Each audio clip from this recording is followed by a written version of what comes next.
Hey guys, it's Kelly with Good Dogs Minnesota, and this is the second episode of Manic Mondays, which is a live Q&A, dog training Q&A. I'm Kelly Zink, and I am with Good Dogs Minnesota, which is my training company. But tonight I'm coming to you from Naples, Florida. We're doing a little family vacation, which is awesome because apparently we just got out before a crap ton of snow got dumped on us at home. So we are out of here. Hi, Andy. So we were out of there. So now we're in Florida. I do have to say, not complaining, but Florida is hot. Florida's kind of hot, and I don't know why or what I was expecting. But it's kind of warm here. And sorry I'm a little bit late. For some reason, the Wi-Fi was not letting me go live, so we had some technical difficulties. Again, my name's Kelly Zink, if you're just tuning in now. And if you're watching this live or if you catch on the replay, thanks for joining. If you're watching now, can you tell me if you can hear me, Andy, or anybody? Because I do have the microphone on.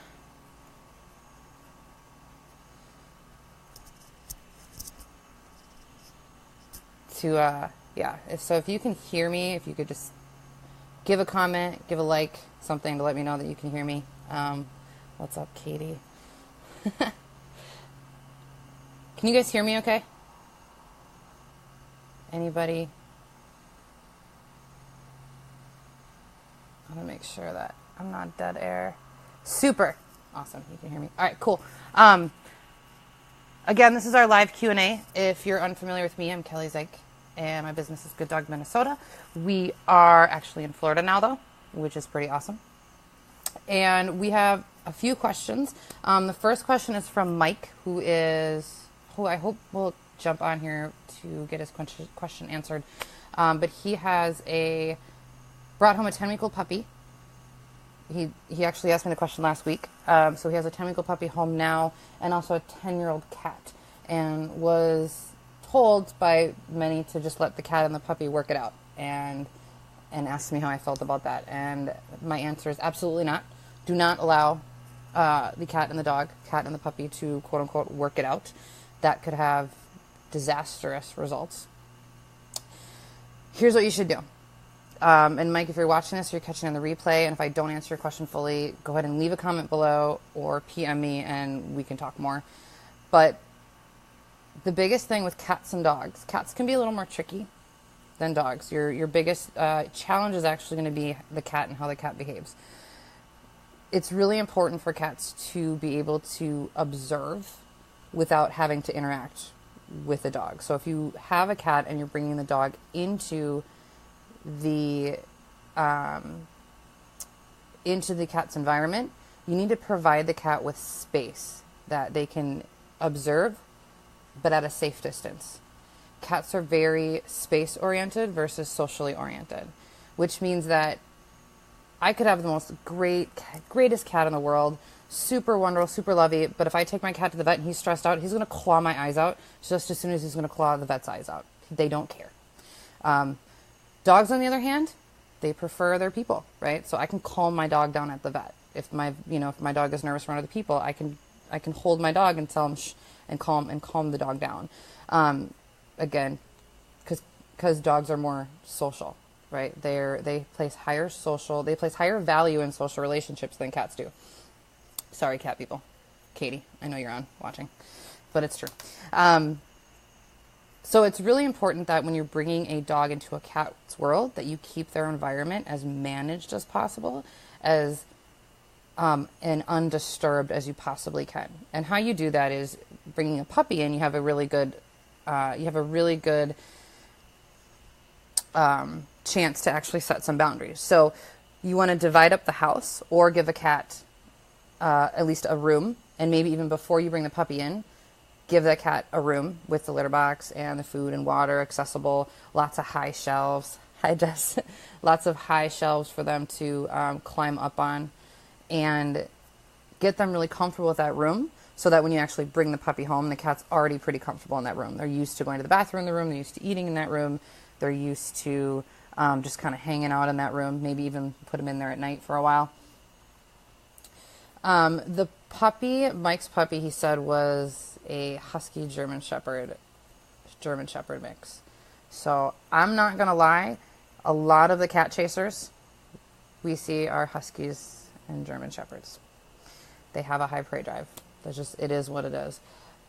But again, you're in luck because the puppy's so young that you can establish really early boundaries, right? So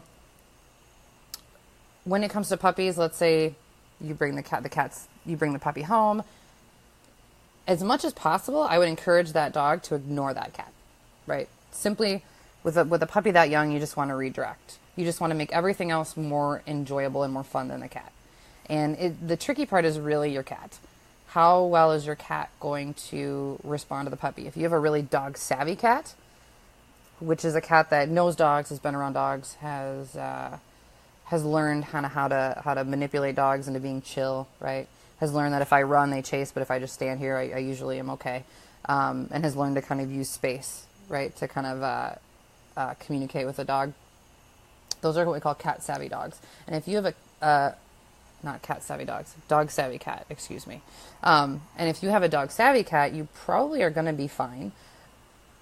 If you have a cat that is really, I don't know, I don't want to say, a lot of people call them jerks, I'm not calling them jerk, but if you have a cat that is going to be hissy and really have a hard time with the dog in the house and try to run, that's a really important to make sure that you give that cat a place to go. And very important that you establish right away with a puppy that chasing the cat is not very fun, first of all, and especially if the puppy gets 12, 13, 14 weeks, and establishing a boundary that you won't allow it. You disagree with that behavior. You disagree with that behavior. And that,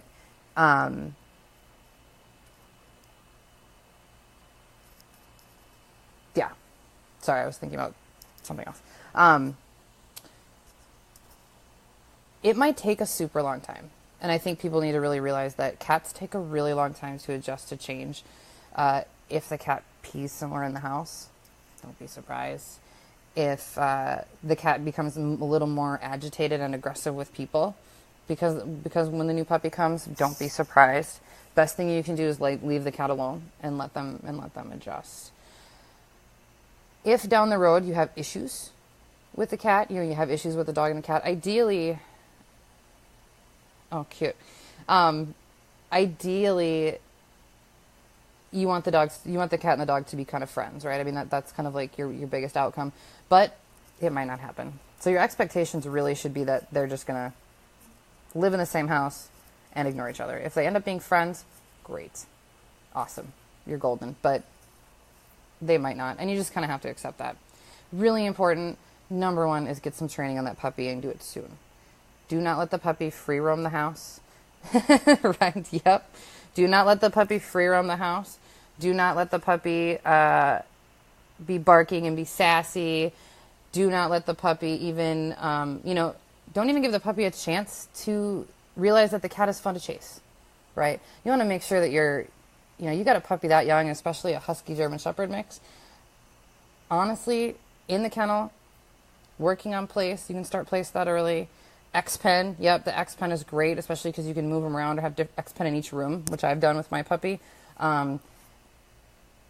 Or you're actually working with the puppy, right? They're working for their food, or you're playing, or you're going outside. You're actually engaging with the puppy. The puppy shouldn't just be running around taking naps all over the house and hanging out with whoever, right? Or doing whatever they want. You need to make sure that you have a really, really good management plan for the puppy. And honestly, if they don't realize that the cat is really exciting in that first 3 months, 4 months, you're going to have a lot easier time establishing good behaviors around the cat than if they learn at a year old, or they learn, at a few months old that chasing a cat is really fun and great. So, an X-Pen it's like a small, it's like the dog version of a playpen for children. So it's like an X-Pen. So it's you have the kennel, the wire baby gates basically, and they go around in a circle. It makes like a pen. And we usually use those for puppies, for small puppies. A lot of them can break out of the X pen after a while though. So usually it's for when they're really little, but they're really nice because you can sit there, you can put your dog, you put your one dog on place, you can put your puppy in the X pen next to. Oh, that was loud. Oh, you guys didn't hear that? It sounded really loud. You can put your older dog out. You can put your puppy in the same room with your other dog, but they're separated, and the puppy can be involved without having to, with being contained and not having to be like super, super managed. Oh yeah, and crate when you're not home and crate at night. Big deal, especially if you have the cat, because the cat's going to be really active at night.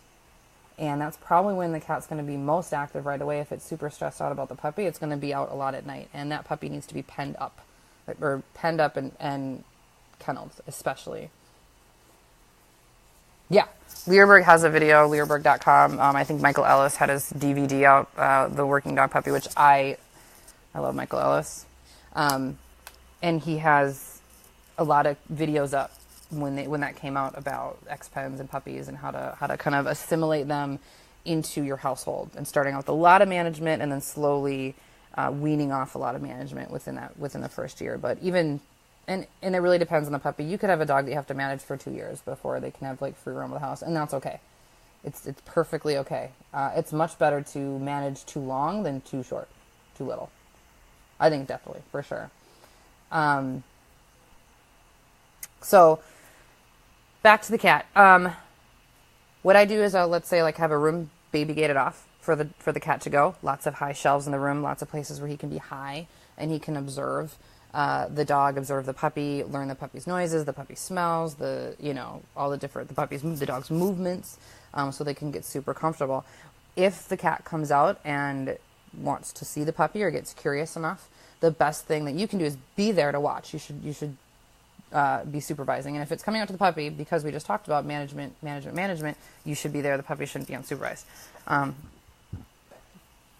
You can allow the cat to be curious, and as long as the puppy is being not going to, not chasing, not biting, not trying to wrestle, you can let the interaction happen, but be there really quickly to stop it if things go wrong. And by stop it with a young puppy like that, just pick him up.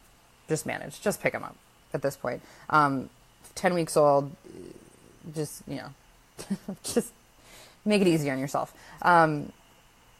If you have an older dog, you can definitely correct. You should have the puppy. If the puppy's out loose, also, guys, they should be dragging a leash around, especially for at least the first 6 months. I say the first year. They should be dragging a leash around so that if they do get in trouble, you don't have to actually, or you do need to correct it. You can just, hey, without actually having to put your hands on the dog, without having to chase the dog around. They grab something and they take off like, woohoo, this is fun. You got that leash, step on the leash. Nope, you're right here. Take it up. So the dog doesn't even, get those habits of I'm going to do something naughty and then run away, right? So you can correct the dog. You can interrupt any sort of stare. I would be looking for any sort of kind of early on predatory behavior with the cat, which would be like targeting, staring, stalking, which you probably wouldn't see in a younger dog, but if you did, that would be a big red flag that you probably are going to be managing a lot more than you're going to be trying to assimilate them together. And it is okay, as far as like the whole let them work it out thing. I mean, there's something to be said for cats kind of, it's anecdotal, of course, but I've had a lot of clients and a lot of people say, well, my cat, the dog used to mess with the cat, but then the cat kind of whacked him once and then he was fine. The cat set up a boundary, which if it happens, it's fine. But I don't want anybody to think that, the cat's just going to take care of himself. He's got claws and that's going to be fine. And then all your problems are going to go away when the cat just finally whacks the dog. That can be true depending on your dog. It also, and I talk a lot about the personality of the cat. It also depends on the personality of your dog. If you have just a happy-go-lucky, mushy dog, it's probably going to be fine. But if you have a dog that's a little more bold, if you have a dog that likes a little bit of a challenge, you got more of a working line. If the shepherd's more of a working line shepherd, the shepherd that's in the puppy, that could actually make the relationship worse. That could actually make it more fun for the dog that could actually make it more fun to chase the cat and to mess with the cat, because some dogs and a lot of dogs, they like conflict. They like it. It's fun. So keeping that in mind. And your dog could be having fun with the cat while the cat is not having fun at all. And there's a lot of videos on Facebook where I see like, they're cute, the dogs are playing, the cat and dog are playing, and the cat is clearly not having fun. And people are videotaping it, watching it. And I don't think that's I think you should stand up for your cat. That's not cool. Hi, Matt. What was I going to say?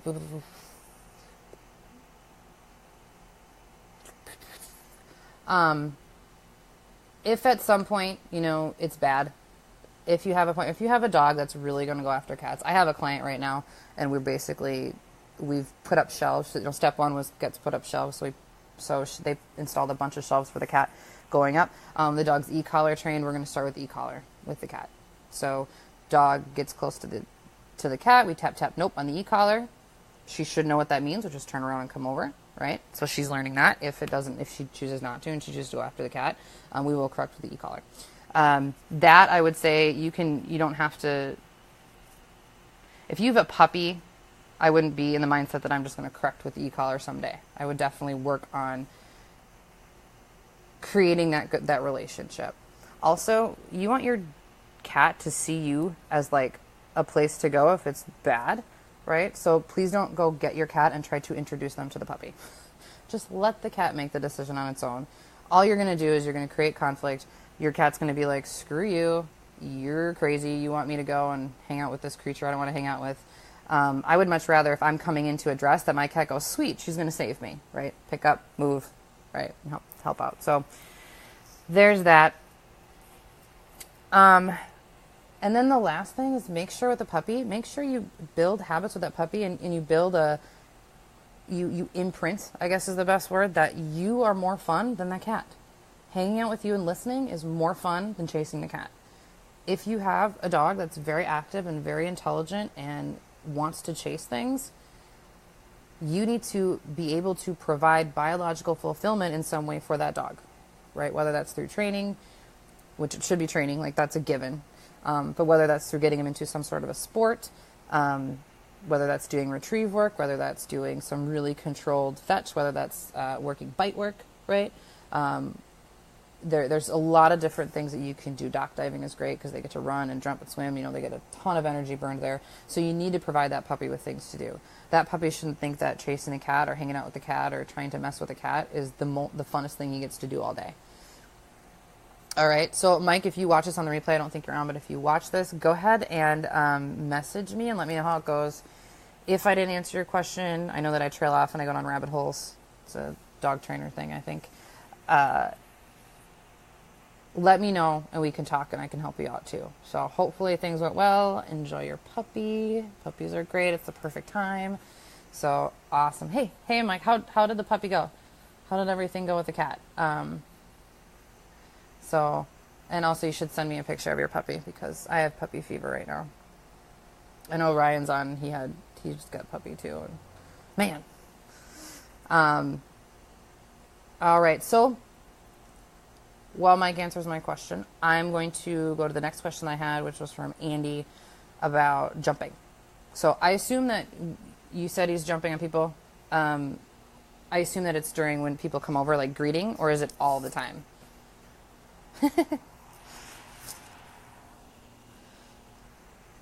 Yes, and I'm having a beer because I'm on vacation.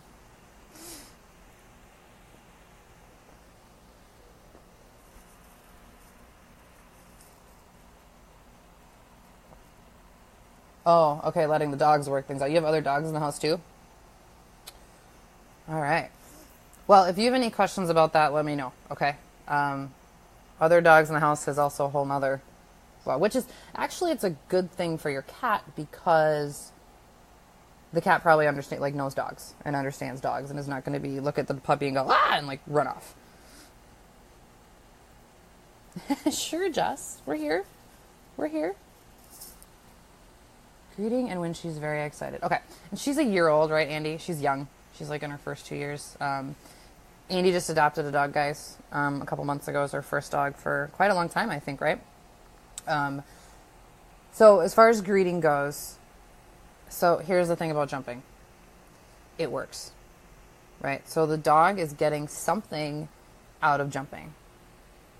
right? So what is it? Obviously, it's attention, right? So when somebody comes to the door, usually there's a pattern of behavior. Doorbell rings, somebody knocks, and it creates an adrenaline rush of emotion. Woohoo, somebody's here. And then there is a pattern of behavior that takes place, right? She's not crazy about the other dogs either. Ooh, the cat growls.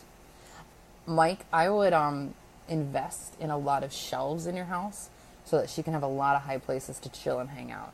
And then a couple times a day, maybe, put all the dogs away and play with her. Get her running around the house, get her something that she likes to do, or feed her treats or train her. Cats are fun to train. You can do it. That will kind of help her kind of just feel better. If she has places that she can go that are up high, where she feels safe. Cats are tree animals, so if they feel safe, that would be my suggestion. Yeah. Okay, back to the jumping. So it's a behavior that works, right? And what happens is the dog gets excited, right? The dog jumps and the dog gets reinforced in some way. And usually that's being pet, right? Usually that it creates a social interaction, right? Whether that social interaction is good or not, that's what the dog wants, is the dog wants social interaction.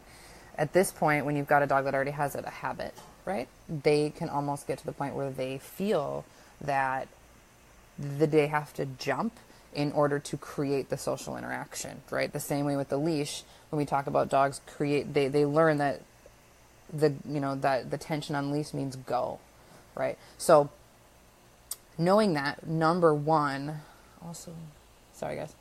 Okay, also when she let outside the kennel, she jumps. Okay, so she's excited. It's greeting, right? She's just super stoked. So number one,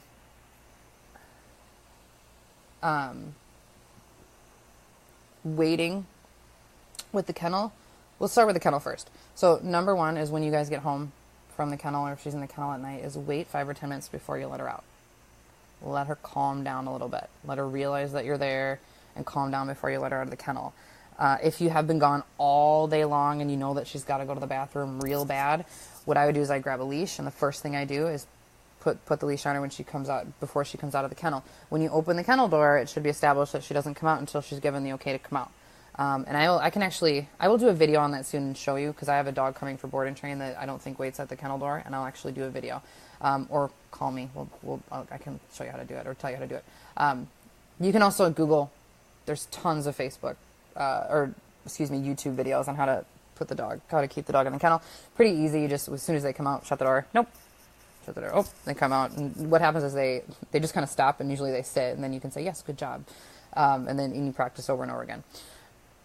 So open the kennel door. It's established that she should be waiting, right? She can be excited, but she needs to be waiting. Put the leash on her, right? Let her come out of the kennel and hold the leash down low so she can't jump up, right? She'll try to jump. She'll just self-correct. And in the meantime, you just pretty much do nothing. Absolutely nothing. You don't talk to her. You don't say anything. You kind of act like a statue, and then she'll... And as soon as you start to see her mellow, she stops and sits, and you know that she's kind of planted there. Then you can say, hi, sweetie, good girl. Let's go outside, right? She's good with waiting in the kennel until I say, okay. So have her on the leash. You could say, okay, you could have her in the kennel, and then you can put the leash on her, let it drag out, step on it, and then say, okay, and all she can do is come out. Because you're stepping on the leash and she can't jump up, she's just going to jump a few times, and then she's going to, stop, right? And as soon as she stops, you can just wait there until she settles. What she's probably going to do, she's probably going to sit up and look at you and be like, what's going on, right?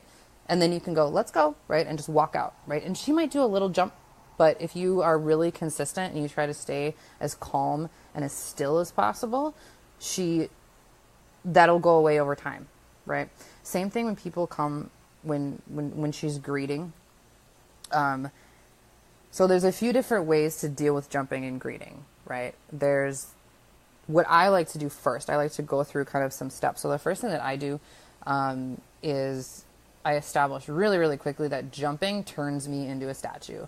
I have a foster at home, Dasha, the Malinois, who jumped constantly. And within a week, I got her to not jump at all in greeting. She kind of gives me jumps sometimes when she's excited about other things, but I don't really care about that. I'm okay with that. But literally, if she jumped up, I did the superstar and then just went like this and completely froze and did nothing. And the first 2 times I did it, she whined and freaked out and tried to knock me over, Like she just was, we call that what's called an extinction burst, which is a behavior works, and then when it doesn't work, they try a little bit harder for a while, and they kind of, they don't really know, and they kind of act confused. And then as soon as she just kind of walked away, I'd say, okay, let's go, grab the leash, and I walk off. We walk off together. I take her outside or do whatever we're going to do. As soon as she offered me a behavior that I liked, which after 2 days of kind of just not knowing what to do and kind of being frantic, she'd stop and she sat and looked at me, and I said, good girl, and I went and go pet her, and we walk off, right? For her, the biggest reinforcement was my attention. And usually with jumping, that's the biggest reinforcer. You could treat with food when they stop and sit, which is fine. But to establish a really good habit, I prefer not to use food in this circumstance, or at least bring it in a little bit later. I want to establish really quickly that all social interaction stops if you jump up and get in my face, because that's what they're looking for. Step one with there, right? When it's other people, she gets mouthy while jumping. Well, mouthingness is a little bit different. So let me get to other people really quick. When other people come into the house, number one, you could manage, right? You can have her in the kennel. You can start place training, which is go to your bed and stay there, right? And then she's on place when people come over. And if she's not ready to stay there yet, well, she has a big distraction, you can tether her to a spot, which is tie her to the place. Excuse me.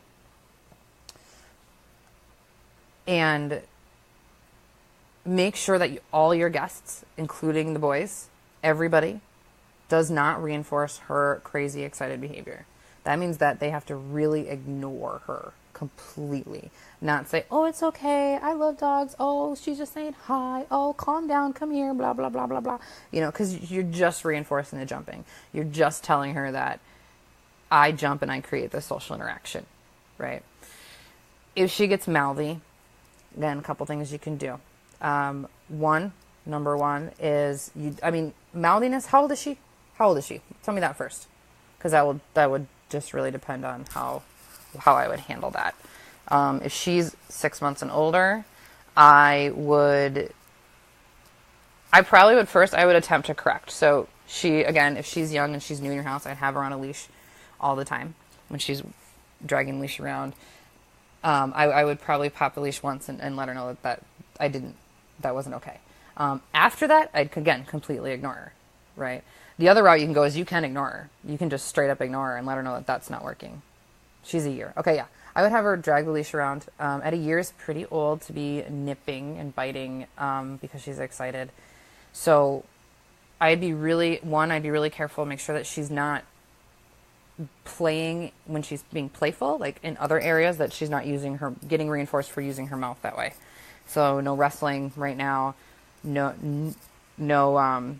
sticking your hands in her mouth and some people like to do that, unless you want your dog to be a biter, right? I do it with Dasha because I want her to like biting. I want her to like running and biting stuff. So, but I don't want, most pet dogs, we don't want that. So, and if you're talking about like when she gets excited and she's playing, or when she gets excited, like when she sees you and then she jumps and then she gets really mouthy, because there is a difference there. But I would probably correct, so I'd give a leash pop and say no. When you correct though, you have to make sure that you have to be very monotone. You can't be like, no, right? You just need to go, boom, no, right? Step on the leash. If you have the leash on, step on the leash, because if you step on the leash, you can't do anything, right? I mean, she could probably bite your foot, but honestly, if you just kind of steadfast, I think she would probably knock it off. If it persists, like if she's putting like marks on you, she's biting so hard, I would honestly get a trainer in to just kind of work out a behavioral plan with you. But if she's not biting any other time either, it's probably just, it's the same thing as the jumping, right? So she's being reinforced for it in some way.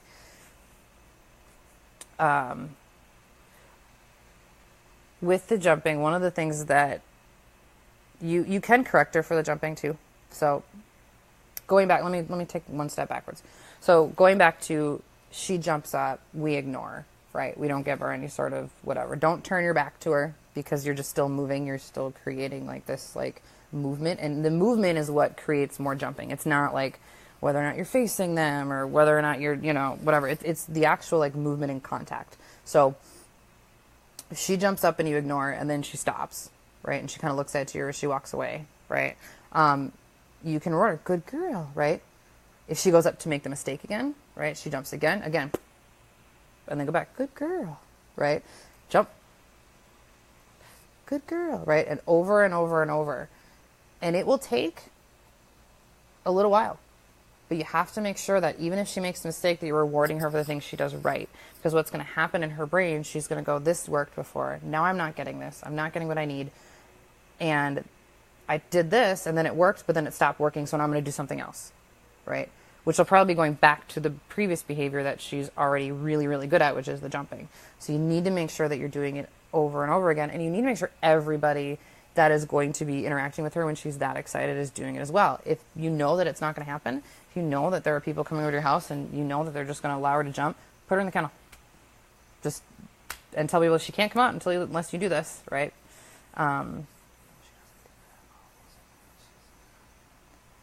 Yeah, and just when she gets excited. And she's a year old. Try also to work on play.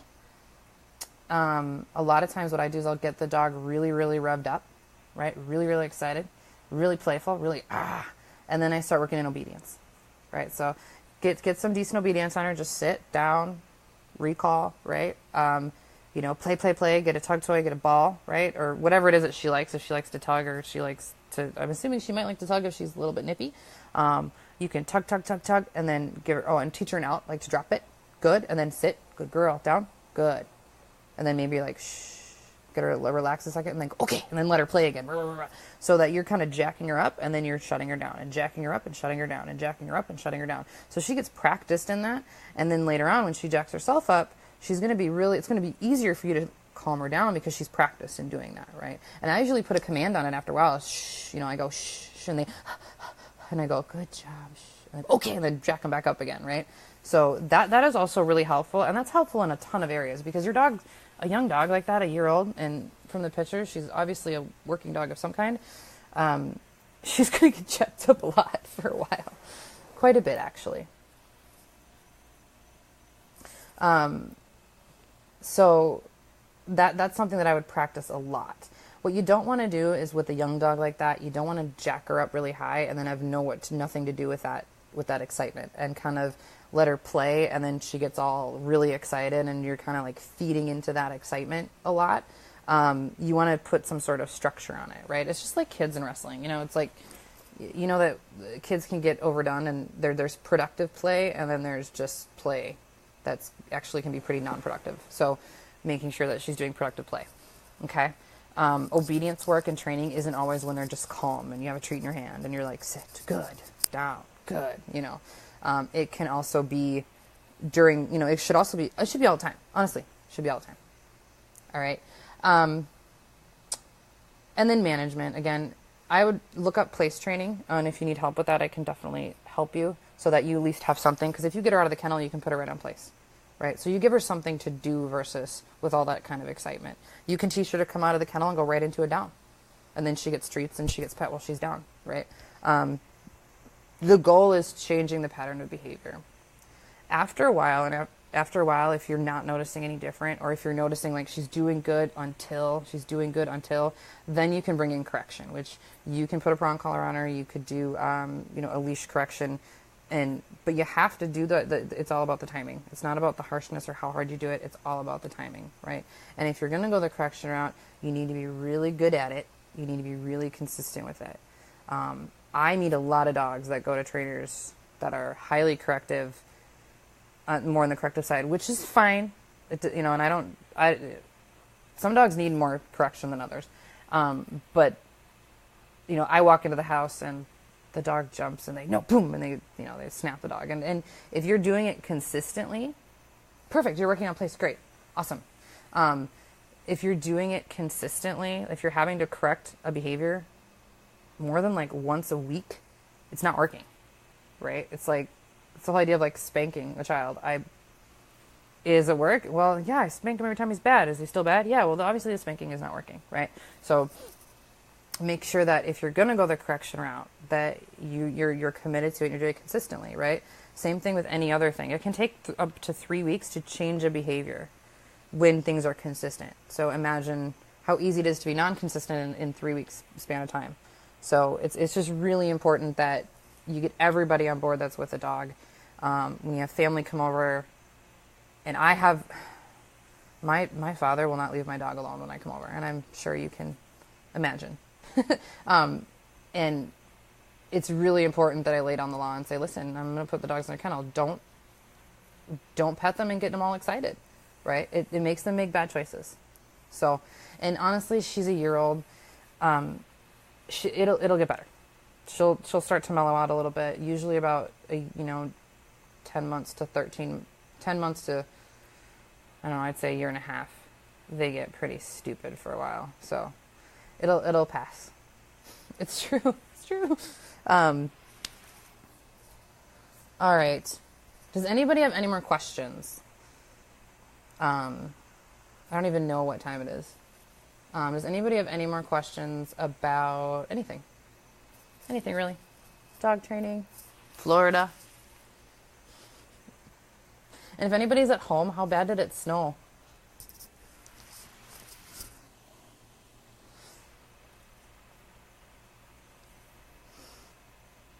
I'm going to go back and look at some of these here. Sorry, guys.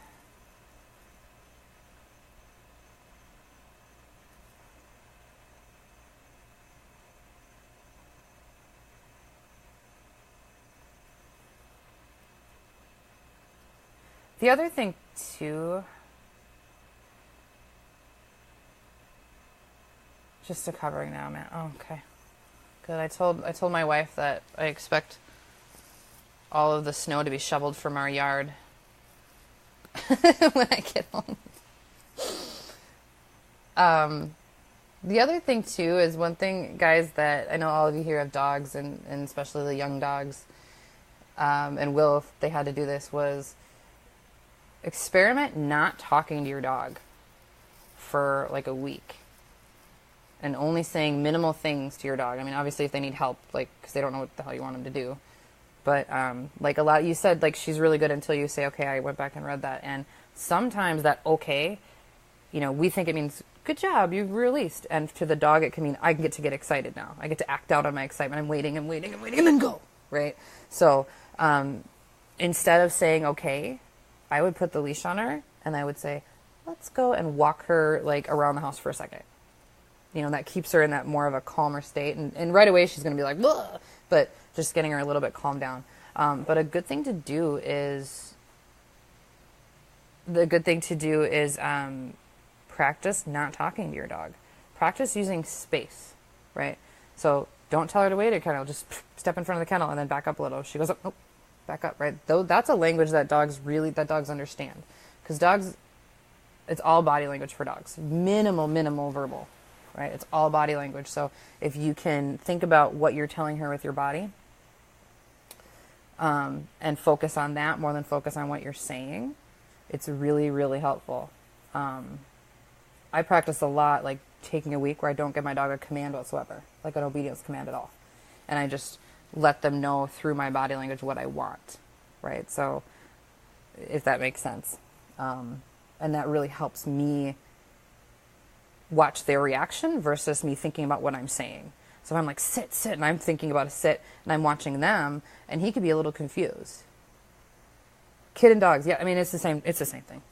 I tell you, Matt, like, working in childcare for 11 years and now working with dogs, it's the same thing. I yell at my child, we'll be in the mall, and I'll tell her to heel. And she comes running and walks next to me, and people look at me like I'm crazy, but I think it's funny. She thinks it's funny. But absolutely, it's all the same thing. I feel like I use the same part of my brain that I did working with kids. So, hi, Jen.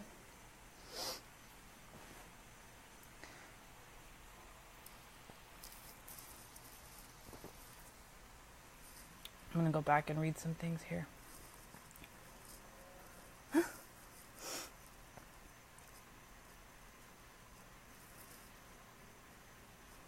How's the weather here, Jess? It is It's hot. It is hot. It is early training. It's when we got in, it was like 85 degrees, and we watched Cool Runnings. Me and my child, what's her name, Maddie, watched Cool Runnings last night, and so like they're from Jamaica and they go to Canada, and I don't know if you've seen the movie, but it's great. You should watch it. Old John Candy movie. And they go to the airport and like they're trying to go out the door and they like stop because they feel the cold and they can't go outside. That's kind of how we felt with the heat. We were like, whoa, it's really hot. But we're going to go to the beach tomorrow. I'm excited. And after this Facebook Live, I'm officially not working till Friday night. So, no snow. No snow. I hear that there's going to be way more snow at home tomorrow too. I don't know about that. So, all right, guys. If there's no more questions, I'm going to give it like another minute. If there's no more questions, I'm going to go ahead and sign off. It's a great movie. It's one of my favorites. I love 90s movies like Steven Spielberg. There's nobody that compares. Yeah.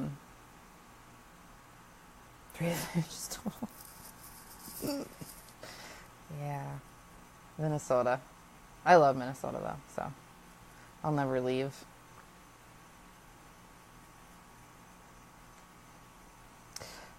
Matt, do you still have both of your dogs? I stalk you on Facebook sometimes. I do.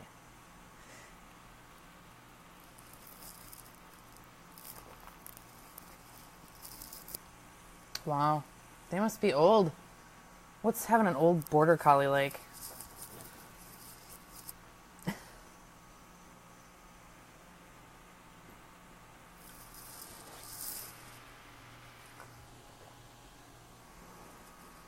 Oh. Yeah.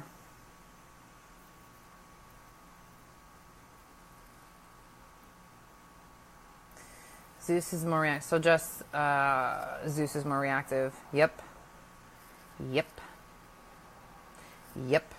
And that's territorialism. So that's different than that kind of behavior. Molly's 13. Oh. Molly and Abby.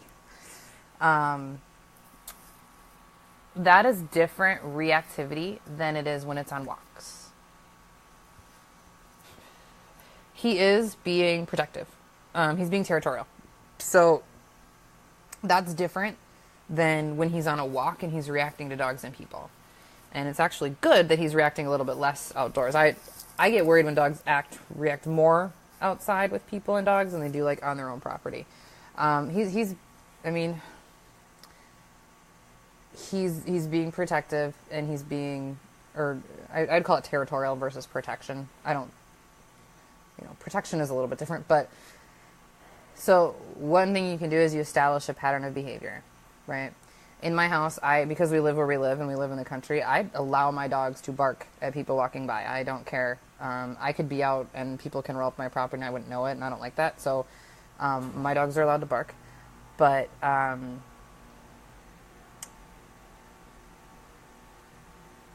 when they do bark, every single time we bark, they're charged. And Hogarth particularly, I mean, he's intact, so he is a little more territorial.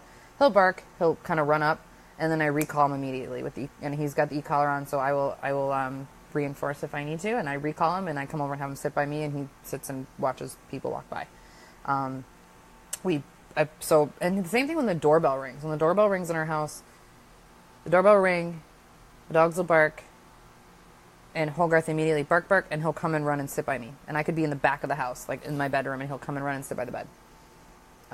So we've kind of established that like behavior that when you see something, bark, let me know, and then come to be with me, right? When I walk up to the door, if they're barking, if somebody comes to our door and barks, he might run to the door, but as soon as I walk up, he backs up and sits, right? Because we've just established this kind of like, once I'm involved, you don't have to do anything anymore. Your job is done. Territorial is okay. It really depends on his intention, and it depends on Oh, hold on, guys. My daughter is up. I'll be right back.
Okay, back. Okay, sorry. Little girl got up. Needed a glass of water. Hold on, I gotta go back.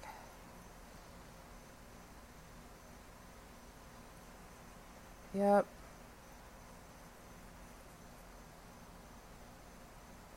He's great with people and dogs away from him. Yeah, just territorial is okay. What's not okay is what he does about his territorial feelings. So if he's barking, so let's say you're out and let's say he's out in your front yard. If I remember what your property looks like, you have a pretty short driveway, but if he's out in your front yard and he's barking and he's standing there in the driveway, right? All you got to, I mean, at that point, I would just be like, stop barking, come here, sit down. You know, again, I'm fine with a dog being territorial, but once I'm involved, again, I just want the dog to be like, okay, I'm done, right? A territorial dog is only as territorial as you give them license to be, if that makes sense. You know, so and I think it depends on your preference. If you don't want them to do it at all, and you were like straight up like, no way, I don't want you barking at all, you need to work on establishing a different pattern of behavior when those things happen. And as far as the barking, he's a German Shepherd. So I think need to catch up with summer. Yeah, we should do a play date. I'm gonna PM you in a few weeks. We'll do a play date. We'll figure something out, Matt. But yeah, so it's really, again, establish what you want him to do. Think about like, okay, when he barks, when something happens, here's how I want him to respond, and then teach him that. And again, like we talked about previously, it's gonna take some time. It's gonna take some repetitions, and you're gonna have to practice a lot. E-collar helps to get him to focus back. Yeah, I mean, perfect. Recall him, right? So say his name here, give the command here. And what I would do too is you give the command here. And so let's say his working level is out of 7. I'm going to assume 6 or 7.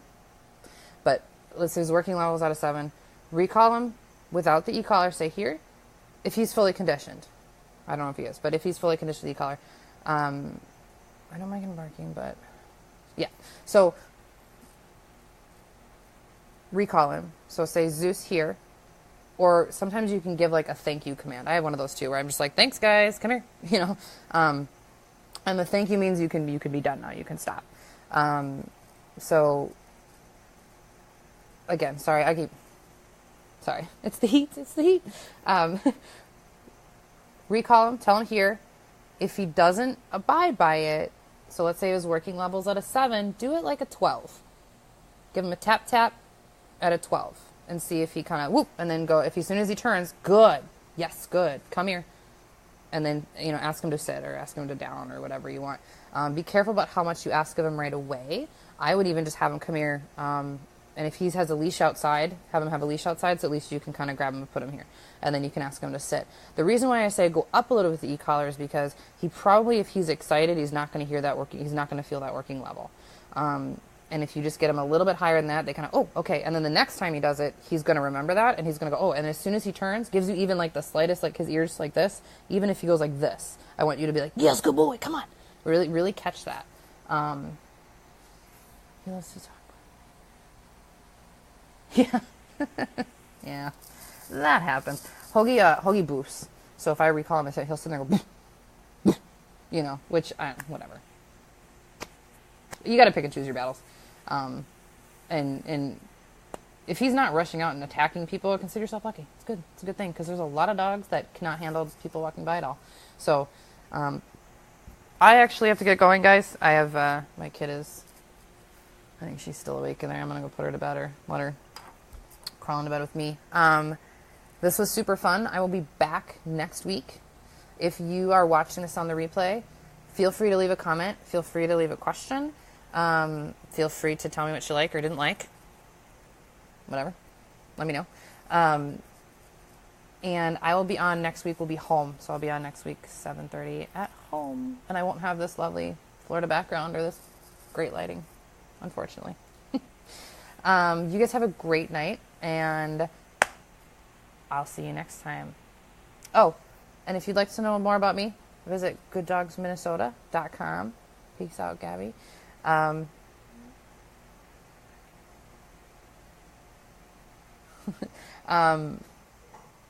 gooddogsminnesota.com. If you don't follow my page, go ahead and follow my page. I'm very transparent. I like to talk to all the people, even if you're not one of my clients. So please do. All right, guys. I'll see you later. Bye-bye. Oh, finish.